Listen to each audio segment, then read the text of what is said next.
Hello everyone, welcome back to my channel. This is Manali Bhagat and today in this video we are going to see some basic chemicals that we use in our everyday life. So let us see. Does chemistry seems like only old people in white coats can do? Well, actually we all are chemists. Even our bodies are made up of chemicals.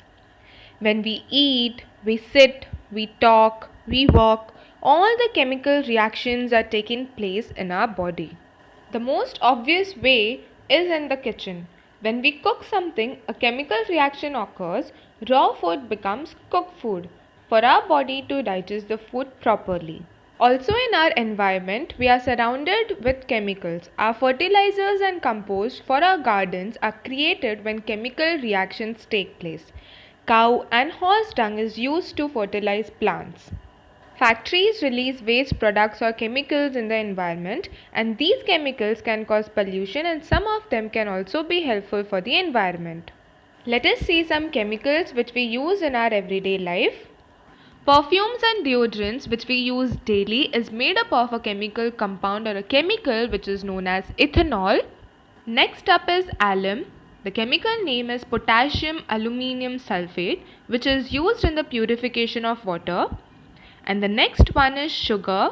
The chemical name is sucrose. Sugar is a common component which is used in the kitchen to make sweets or to add in tea, coffees, etc. Next up we have slaked lime, and the chemical name is calcium hydroxide, which is also used in the purification of water. And next is milk of magnesia. The chemical name is magnesium hydroxide, which is used in the production of antacids. And what do antacids do? Antacids neutralizes the acid in our stomach.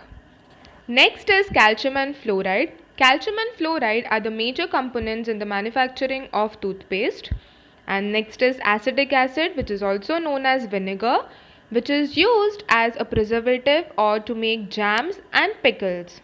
Next up we have is hydrogen peroxide, which is used for our personal hygiene, for example for cleaning toilets, for removing blood stains or to sanitize. Next is calcium carbonate, which is a chemical name for chalk, which is mainly or majorly used to write on the board in the schools or colleges. Next we have is sodium hydrochloride, which is a chemical name for bleaching powder, which is in generally used for cleaning toilets and bathrooms. Next we have is sodium laureth sulfate, which is a major component of production or manufacturing of shampoo, which is used to wash our hair.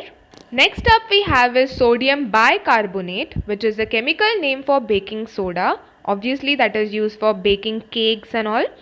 Next we have is sodium carbonate, which is the chemical name for washing soda, which is used in the manufacturing of detergents. Next we have is sodium tetraborate, which is the chemical name for boric acid. And boric acid we mix in rice and dals to keep it away from fungus because it has antifungal properties. It is also used while playing carom because it keeps away the moisture from the carom board. Next we have is solid carbon dioxide, which is also known as dry ice. Nowadays it is used in fancy restaurants as a cooling agent, and it is also used for preserving frozen food where mechanical cooling is unavailable. Next is nitrous oxide, which is a chemical name for laughing gas. Nowadays dentists are using it while the treatment or during the surgery. And the nitrous oxide is also used in the Formula 1 racing cars to increase the speed of the car. And next is calcium oxide, which is a chemical name for quicklime or commonly known as cement. So guys, this were some basic examples. I will come up with more such videos.